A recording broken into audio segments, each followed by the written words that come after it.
This is Sovereign Independent Radio on UWS Community Radio and the International Community Radio Network. Breaking the truth.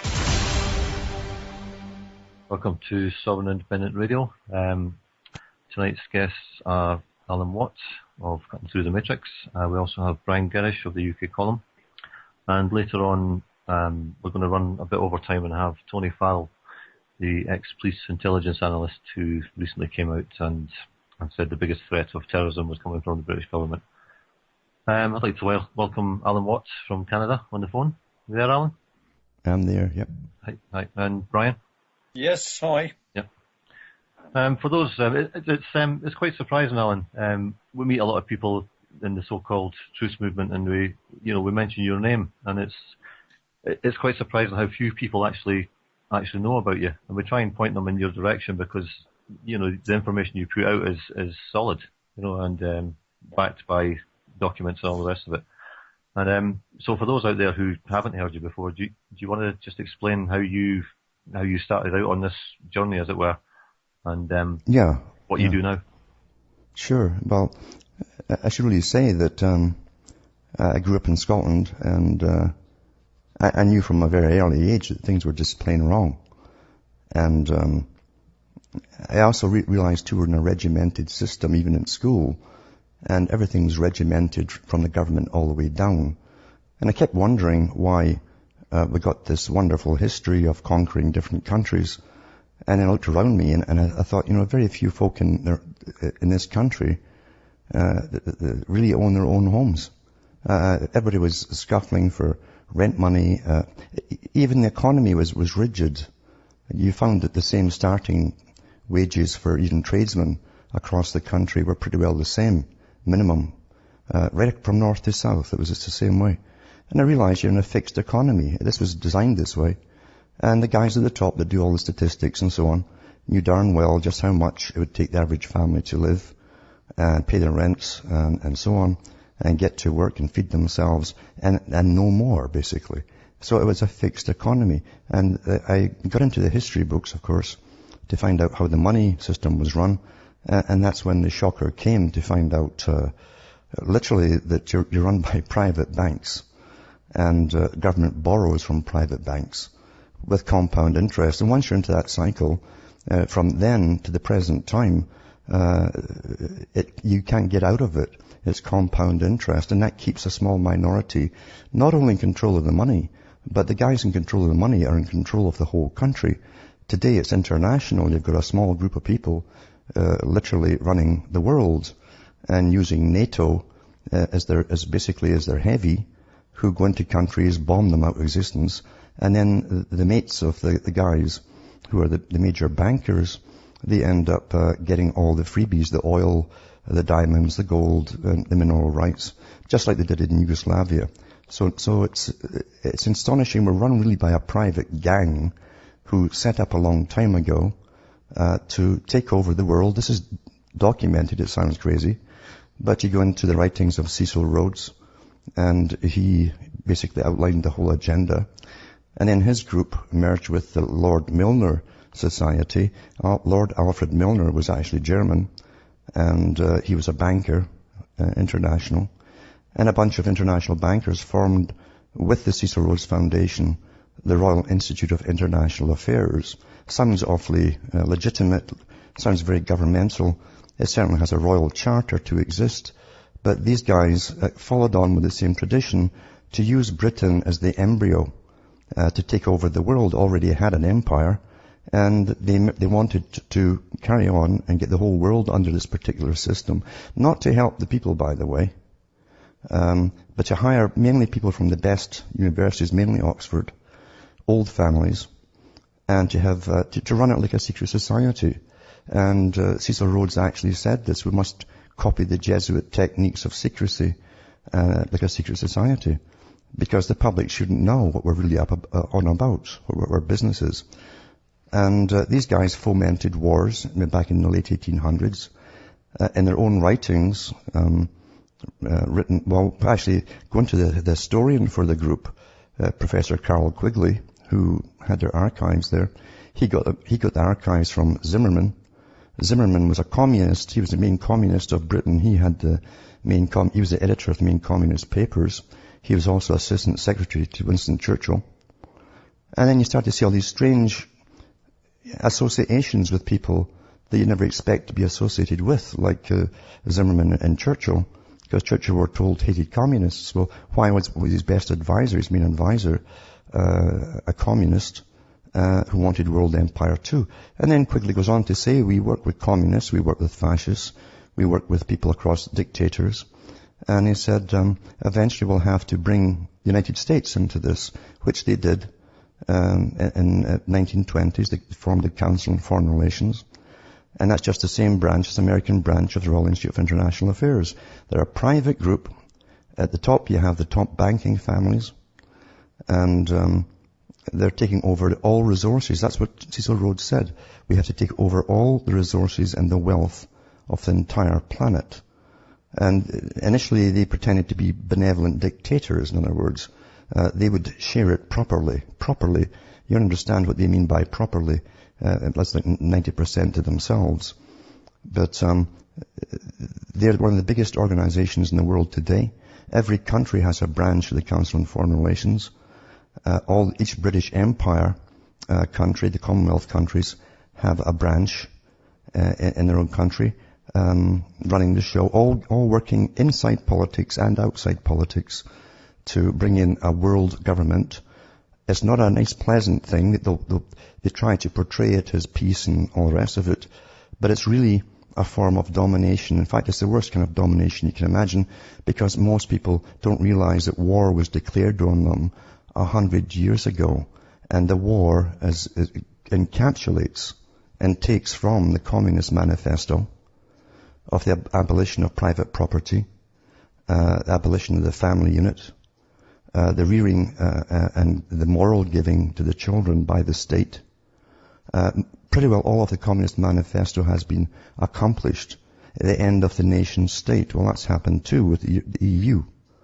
So you realize that before even Cecil Rhodes was on the go, this other organization obviously was at work on the same agenda before they became the Cecil Rhodes Foundation and before they became the Lord Alfred Milner Foundation. They said, as I say, that they need a bigger country with more resources, more manpower, and a bigger tax base to finish the job off. And that's when they brought the United States into it. The United States' only job is to be the taxpayer for the United Nations, the enforcer for the United Nations and NATO. And once that's done, there'll be nothing left in America. They'll be absolutely bankrupt. They already are. But they knew this back in the 1930s. When you read the Council on Foreign Relations memos from their meetings, their minutes of their meetings, they had annual meetings, they knew that America, towards the end of the 20th century and into the 21st century, would be basically bankrupt, and it would maybe last another 20 years after it was declared officially bankrupt, before it went under. But by that time, they would have forced the rest of the world under the same world system, and that's where we are today. So it's an ongoing agenda. There are many facets to it. They have so many organizations under the United Nations umbrella. Most of them are private, non-governmental organizations. And they're backed by the parallel government. Maggie Thatcher called it the parallel government. When she retired, she said, now that I'm out in the limelight, she says, I belong to the parallel government. And this parallel government has more power than the elected government because we're not responsible to the people. She says we can get the big job done. And she says this organization is comprised of ex-prime ministers, presidents, and top bureaucrats who all already know each other, having been in office. And she said we can get things done faster. That ties in with the main think tank for the United Nations, which is the Club of Rome. And they wrote back in the 70s that democracy would not work. There were too many competing parties arguing for power, and therefore they'd have to go into a post-democratic society, which is authoritarian. And that is the job, of course, of the Maggie Thatcher, the Bill Clinton types, and so on, the parallel government. That's what they're doing now. They're actually on the trot all the time across the world, going to world meetings advocating unification of different parts. Now, the unification of Europe was first mentioned by Karl Marx. He said, we'll split the world into 3 regions. He said, first will be a European Union under a parliament, which in turn would be under a super parliament of the world. And that's the United Nations. He says eventually the United States and all of the Americas will come into an American region, and some of the Caribbean islands as well, which has happened. And they've been pushing for this and integrating steadily now for 15, 16 years. And then he said after that, he says we'll also have a Far East block as well, or region, with Australia, New Zealand, China, Japan, all put into the same block. And these would comprise the main 3 trading blocks of the world. And they could keep expanding, and that's why you see the EU expanding and expanding. They also have an African bloc. And these technically smaller blocks of larger countries like Africa will eventually be merged into the European Union as well. And there won't be the African bloc anymore. So this is the agenda. This is what we're living through today. It's a completely controlled society where science is supposedly going to rule us all from birth to death under an authoritarian system. And if they don't want you born, you will not be born. You must be born simply if there's a task they need you for.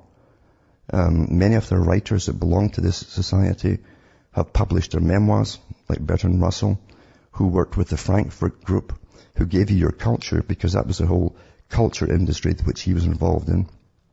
And that's the music industry, that's the movies, television, everything. That's where we get our culture from. We copy them like monkeys, unfortunately, and we adapt to what we see. So we're going through a planned change. We have been for your whole life long. So are your parents. And you don't realize that the major wars we've gone through, even in the 20th century, were fomented and set up and designed from London by the Royal Institute of International Affairs, because Quigley goes into that. And he said even when they were fighting the Boers to take over South Africa, because Cecil Rhodes Foundation, Milner, all the bankers wanted the diamonds and the gold, they'd been pressing already for 14 years with a war with Germany, which they wanted to make into a global war. And the hope of that was to bring out a United Nations or a League of Nations, which they did.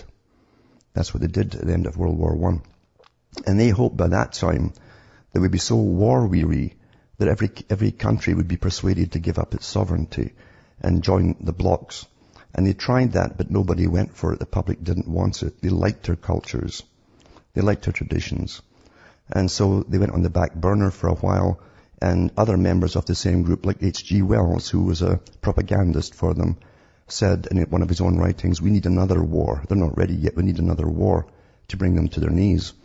And that's why they brought World War II along.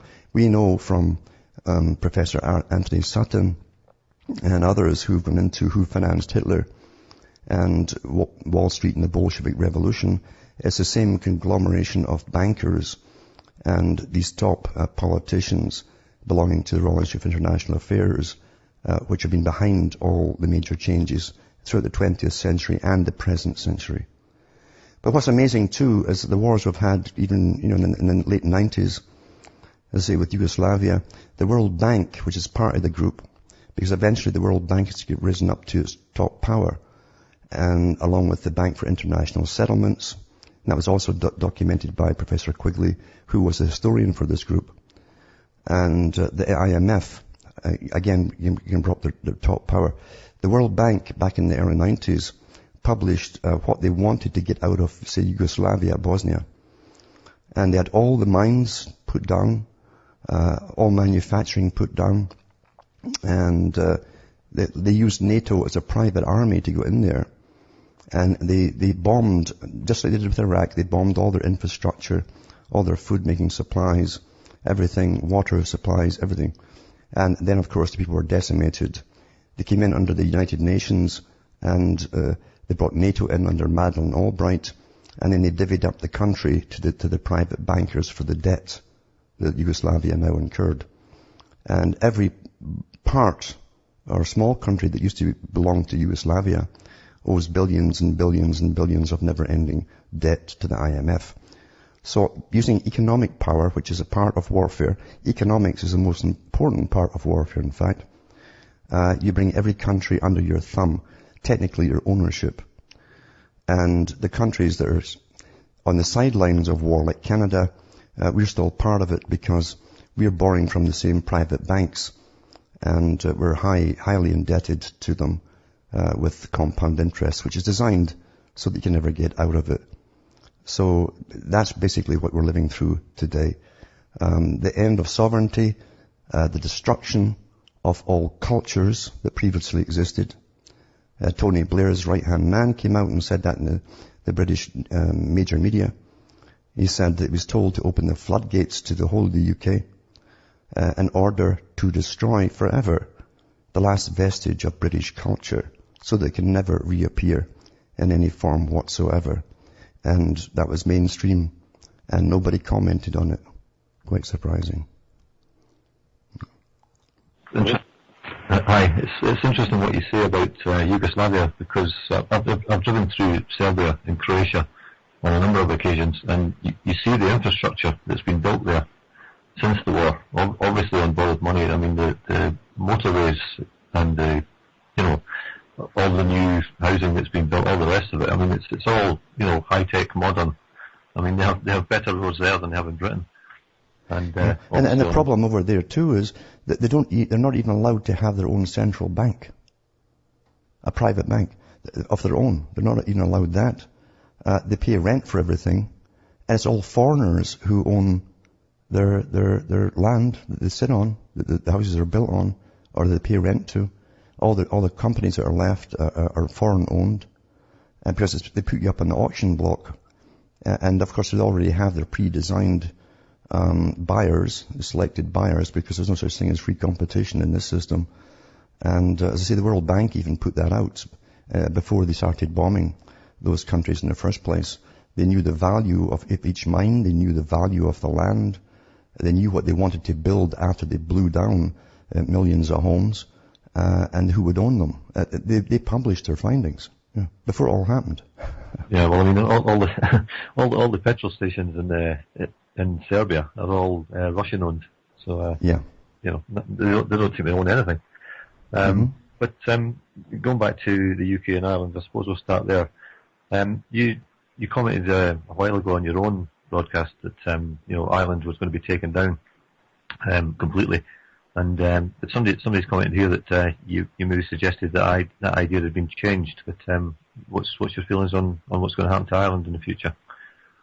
Well, Ireland definitely has to be taken down, because this is a very old organisation we're talking about, and their plan is very old. They say in the 1800s especially, lots was published on this.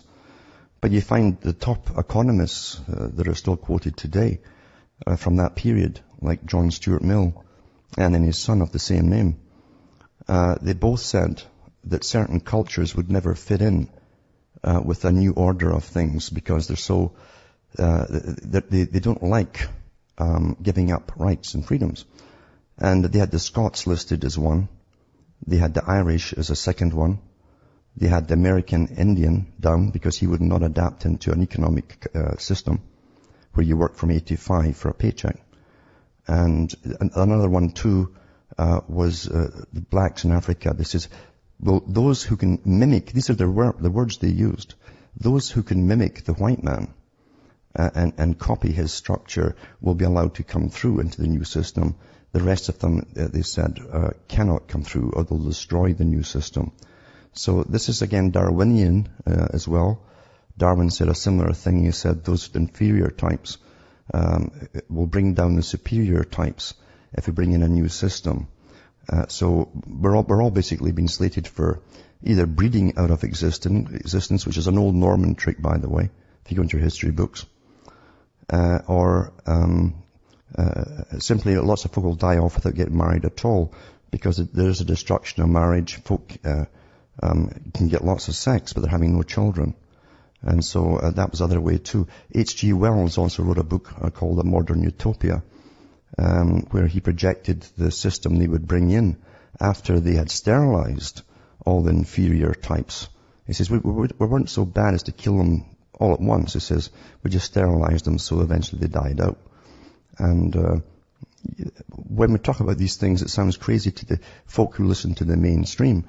You've got to understand that the mainstream is owned by this group. Your whole reality, in fact, your whole life long, is owned by this group. In fact, this group even publishes all your history books in every country for educational purposes, right up through university.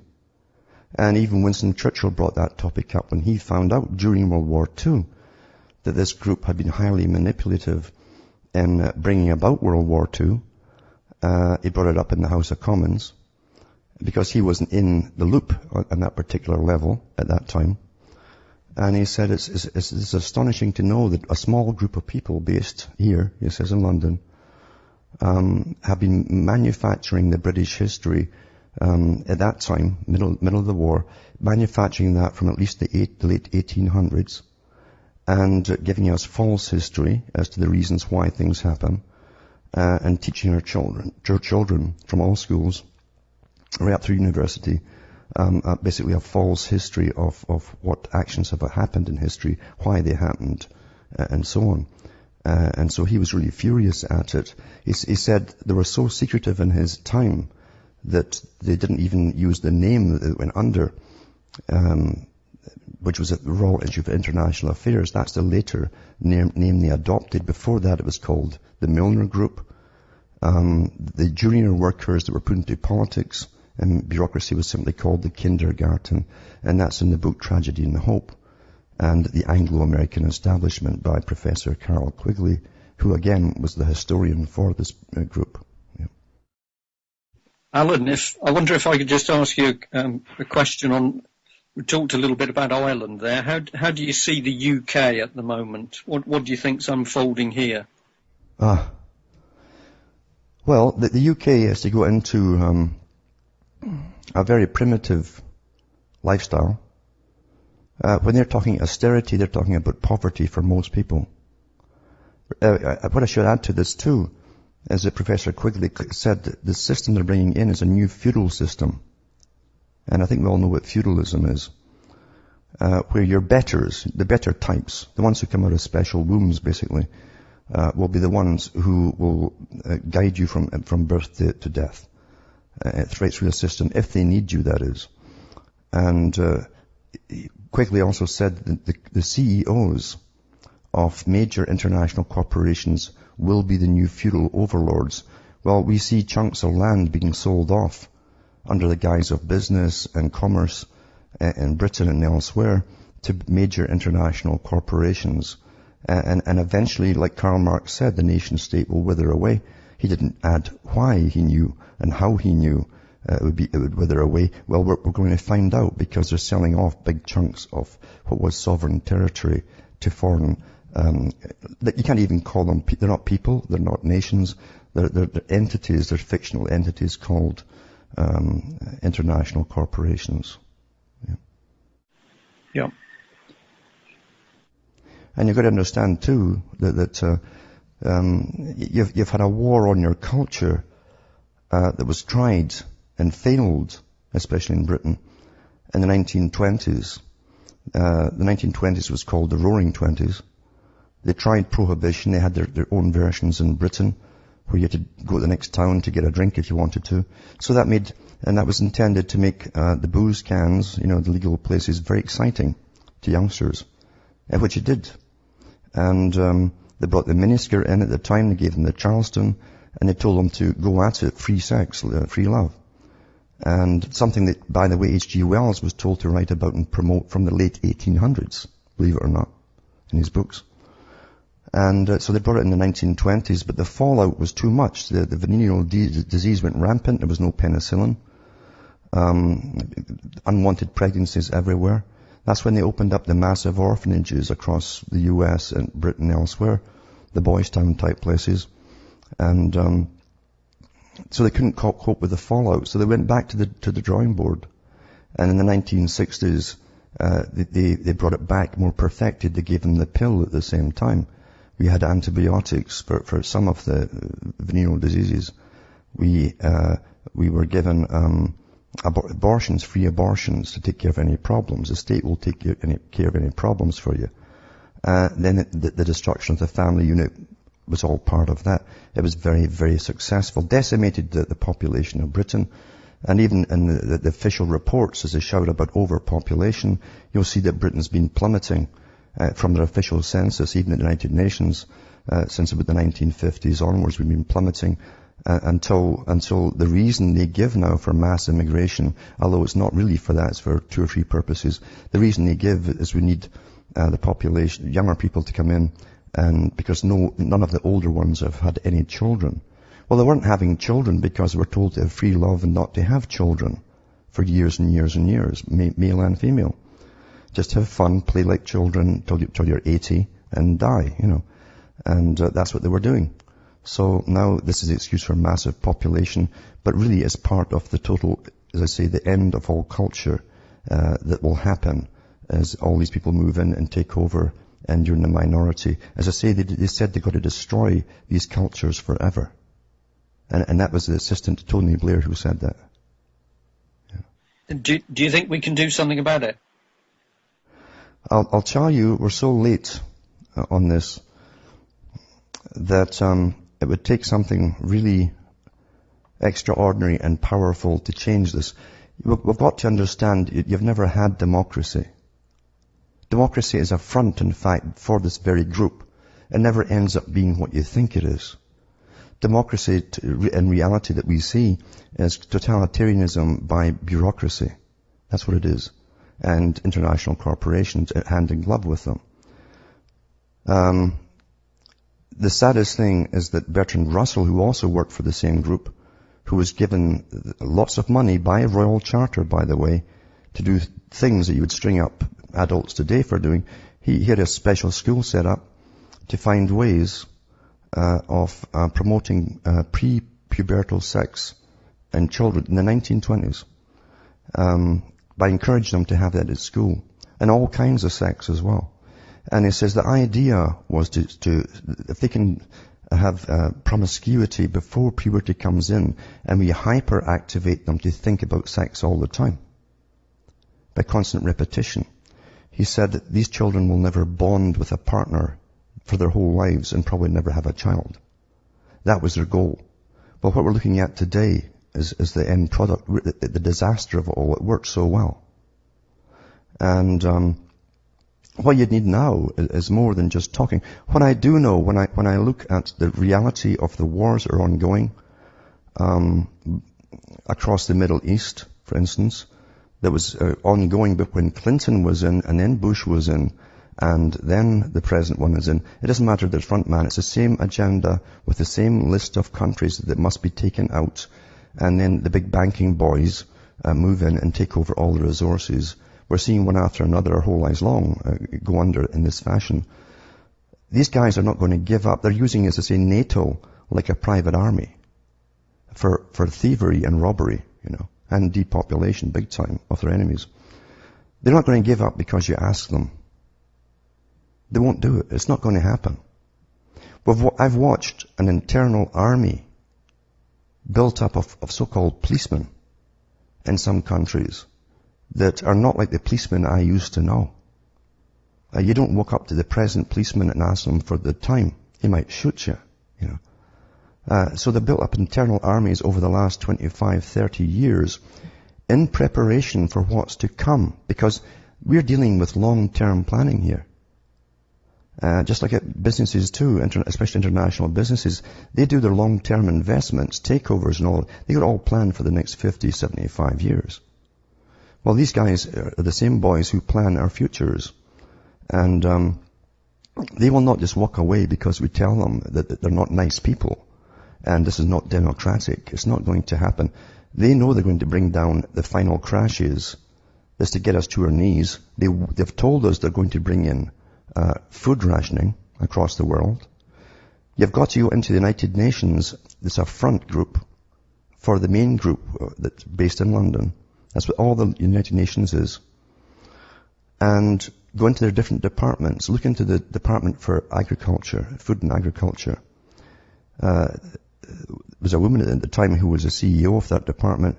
She said that food was too important to be left to farmers, and that corporate farming only, large, massive corporate farming, was the only way they were going to go. And she says the day will come when we will be responsible, the United Nations, for distributing the world's food supply to each region across the planet. She says this will have the added influence on population control, she said, because we shall not up the quotas. In fact, we'll bring the quotas down. And it's up to each region then to find ways to bring their population down. That's their problem. And it's funny that, because only last week I got a mainstream media, they said again, the same thing was said again. The United Nations must eventually take control of all the whole world's food supply and ration it out equally amongst the people across the world, just like we're now into the Communist Manifesto part of the redistribution of wealth. Why would they mandate the redistribution of wealth when you've never been taxed so much in your life? You've been through bank crashes, national bank failures, and now they go ahead to redistribute your wealth, your tax money across the world. It doesn't go to the poor countries. It goes to the big corporations, international boys who set up bases in those countries. But regardless, if you're stone broke, why would they start? Well, you see, they must fulfill this agenda. It's a plan. It's a holy plan, by the way. I think folks should understand this. This isn't just a little club here of very rich people that just have a penchant for power. This is a religion here that's behind this. And you'll notice that everything is coming through law. Law after law after law, no matter how crazy the law seems. It's all done by law. So you're into a very old society that does long-term planning, that admits in its own writings that it's used communism, capitalism, socialism, dictators, tyrants even, and they don't care who they mix with and use, to get their own long-term mission accomplished. So they're not going to back off, and it's going to take an awful lot of struggle. I know in the US, just a few days ago there, some major media were picking up on Brzezinski's statements that there's going to be mass riots in Britain, in the US. So the US is the same way. 2001 had nothing to do with terrorists, because every government across the planet went into action with the same agenda at the same time. That never even happened when Pearl Harbor happened in World War II. So you got to understand, this took years and years of planning beforehand, with treaties and counter-treaties, and they go back for review and back. It takes many years to get all countries on board with the same agenda, the exact same agenda of total surveillance on every citizen from birth to death. And every country jumped into the same action plan at the same time with the same treaties. That took years of planning. In the US, in academia, the so-called left-wing liberal guys, the professors, were pushing for the century of change, for the latter part of the 20th century, talking about the millennium. And they said the millennium would kick off this century of change. And by that they meant total liberalism. And you got to understand what they mean in the US by liberalism is not what most folk think of. It's not splashing more ketchup on your French fries, you know. And they said that it would take a Pearl Harbor event to kick this off, and that was from the New American Century group that were backing Bush at the time. It doesn't matter who the front men are; it's the same people behind it each time, with each president. Alan, I agree with all the points that you've run through, and I'm just thinking for listeners out there, one of the major difficulties is not that there's no evidence. There's just so much evidence that it's difficult to package it sometimes, so that people can start to grasp it, because it is a big thing. It's a very big thing. But out there is a huge amount of evidence, which you've obviously off by heart. But for other people, we can say that the moment you start looking, there's many other people who many years before us have been digging into this, and they've been writing warning about what's happening. I've got a couple of books in front of me. I've got a soft spot for a guy called Commander Carr, who was Guy Carr, a Canadian. Yeah. And he wrote a book called Pawns in the Game. And if you go through his book, it covers everything that you've touched on. And of course, he was touring in Canada in the 1930s, trying to warn people of what was building. I've got one of Christopher Story's books here. I've got Behind Communism by Frank L. Britton, which is a very good book. You can get that from Bloomfield Books. And that, of course, is delving into an area that people don't often look at, and many people don't like to go because it's quite dark. But it's saying, well, where did the communists come from? And what it's starting to point out, of course, is that it was the same banking cabals that created the fascist problem. So we know there's a lot of evidence out there. But I think at the moment that we've got something absolutely unique, and the other side has given it to us, and that's the internet.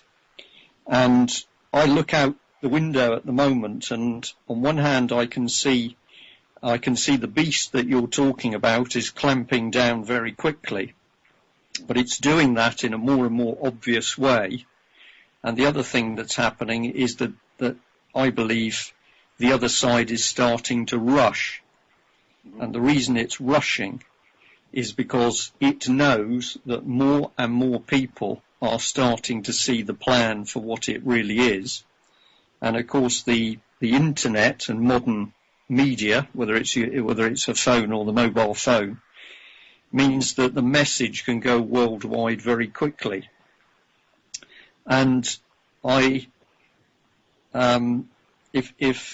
you say what are these people frightened about or frightened of, I agree totally when you say you can't just ask them to go away. But something that they are completely terrified of is just exposure, is enough people being able to see what they're doing. And if I focus just in on the UK at the moment, it's fascinating to watch how a chubby cabbage patch, as we know him, Prime Minister Cameron, has gone from that unwrinkled, smooth-faced schoolboy to looking incredibly haggard and nervous and upset in the space of 3 days or, well, a week's media exposure.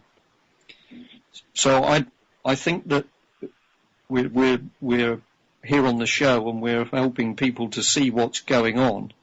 But I've got to say, I'm actually getting very, very interested in the effect that we, and I mean that's a very big we, not just yourself, but all of the people who've been out there speaking and talking about what's happening, and other people who are passing messages on email and Twitter and the internet, the message is coming out about what these people are doing.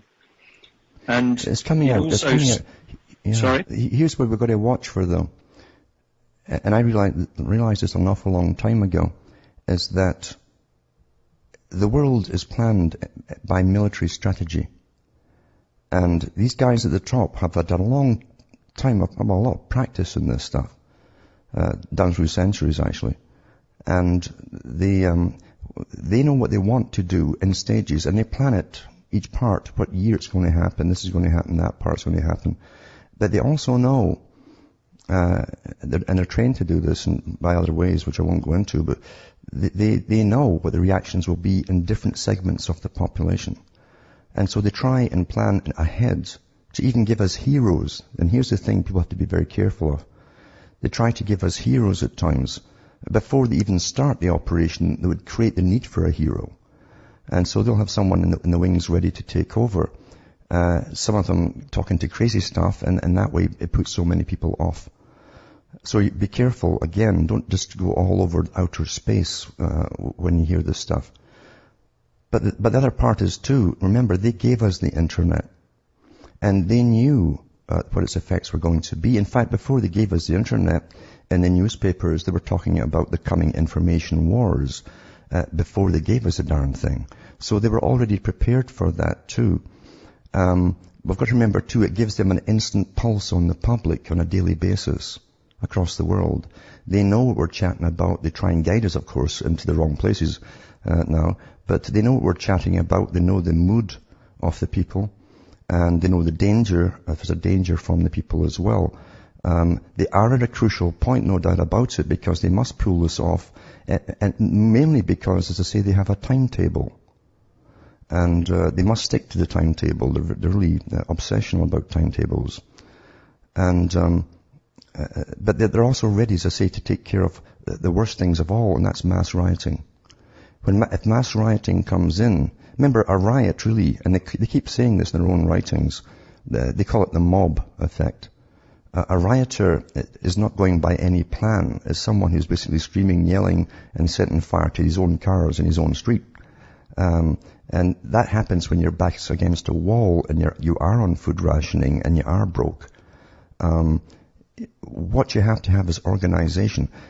What we're up against here is a network across the world of very old families who are masters. They're trained from childhood in this organization. These are the most organized people on the planet. In fact, we're living in their system. This is not our system. And when you realize this is not our system, even how the culture's changed, it's not even our culture. TV gave us the culture. Music, television gave us the culture. And their scientists gave us the rest of it.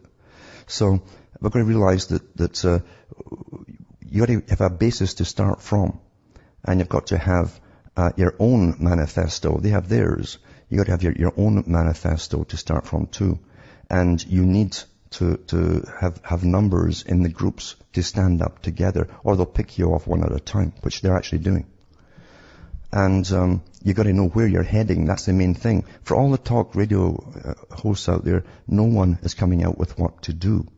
You see? Oh, I disagree. I disagree, because this word exposure is absolutely key. The plan that they've put together, and I agree that we're looking at a network across the world. We're looking at some very powerful families, and we know that they train and plan and they do all those sorts of things. But the plan across the centuries has been hidden. It's been specifically designed to be hidden in the shadows or completely buried so that ordinary people couldn't understand what was happening to them. Yep. Oh, yeah. It's a covert plan. It was a covert plan.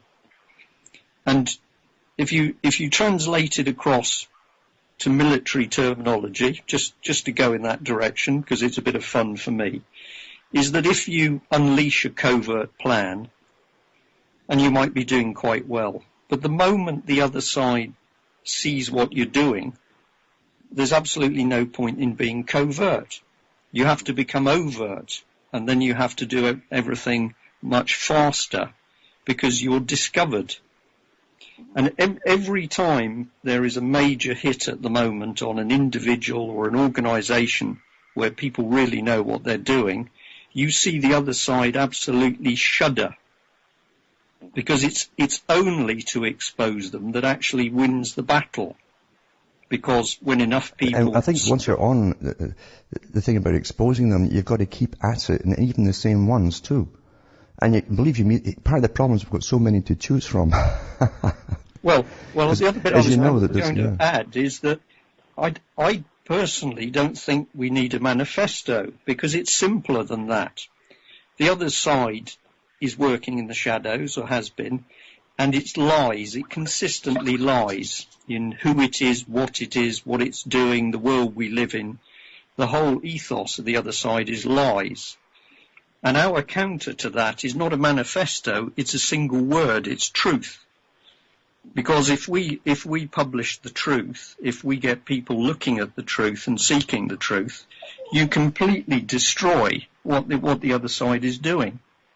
And the other magic for this, I don't like that word too much, but I've said it now, is that as you push forward the truth, you've never got to double check yourself, because you know what you're saying is true, what the message is, and that is what brings the numbers on board. There's that old saying that a minority that's right soon becomes the majority.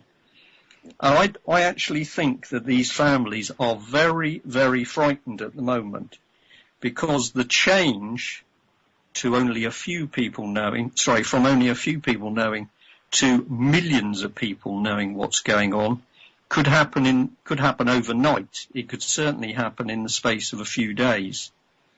And once that message has gone worldwide, these people are finished, because ordinary people just say no.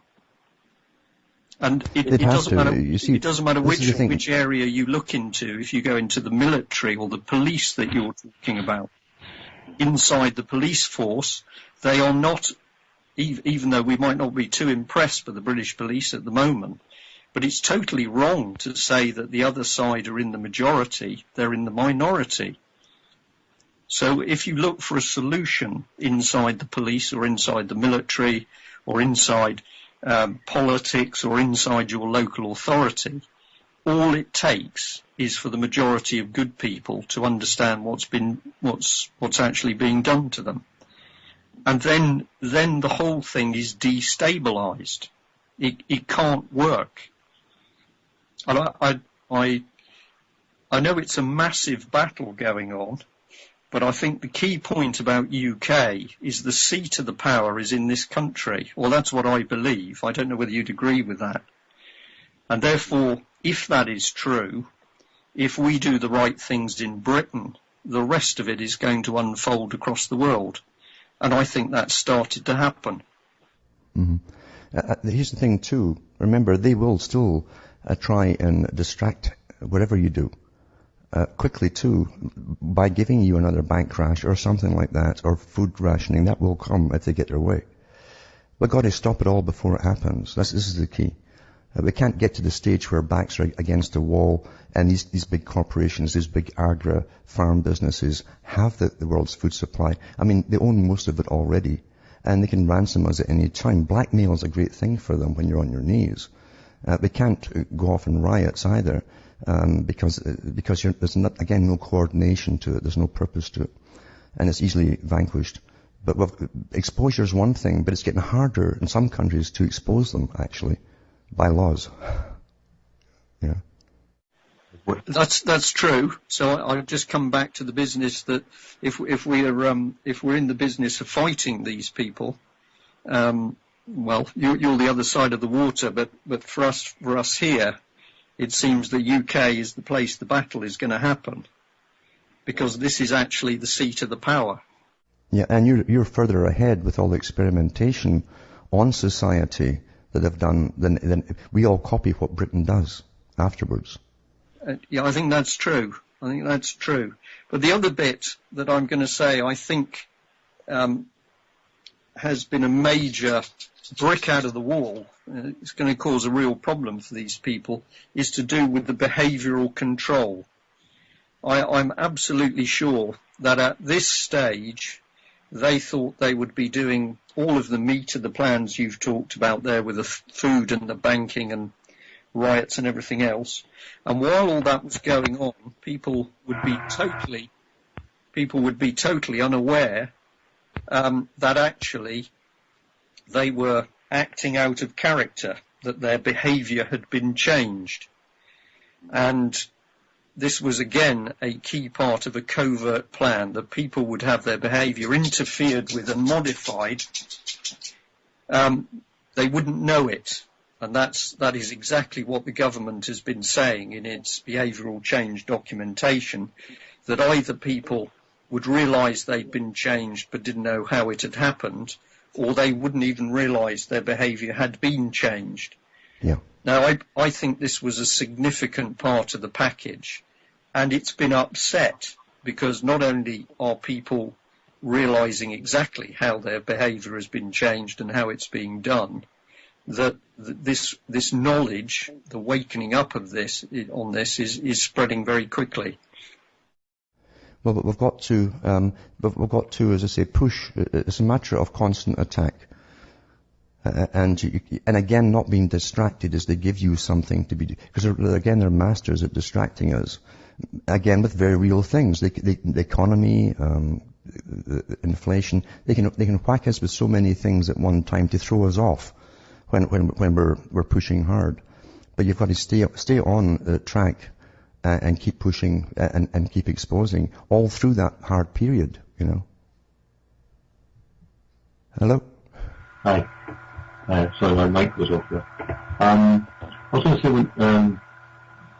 when Brian was talking about the exposure, I think in terms of the likes of Cameron, Clegg, or Kenny and Ireland, I think we're only scratching the surface of exposing these people, and they'll obviously be just sacrificed, and they'll bring somebody else in who's looking squeaky clean again to give people some kind of semblance of normality again. But I kind of agree with Brian. I think people are starting to see through that as well. Each change of leader just brings more of the same. And I think that exposure of people so quickly in their term of office, if you will, it's starting to happen more rapidly from the public point of view. And the longer that continues, because the quicker people realise that the whole political system, it doesn't matter who gets in, they're all following the same agenda, and it's becoming more and more obvious as they show themselves to be following the same agenda far quicker than you would normally have seen maybe 20 years ago, where they kind of did it slowly. But now they're actually coming in, and it's rapid. It's and it's continual. There's no let up in it. So people are kind of taking the punches one after the other and realising there's something far wrong. Hello? Yeah, that was awful muffled my end. I don't know if Brian got it. Yeah, you were loud and clear to me. I'm still having a job with Alan, though. He's very quiet. It's still quiet, eh? Yeah. Did you hear what I was saying? Anyway. Maybe we'll go to a music break and try and get the connection back again. And what I can do, I can try a different phone here and see if it helps, eh? Okay. Well, we'll go to a piece of music and then we'll come back and try that. Okay? Okay. Okay, thanks a lot.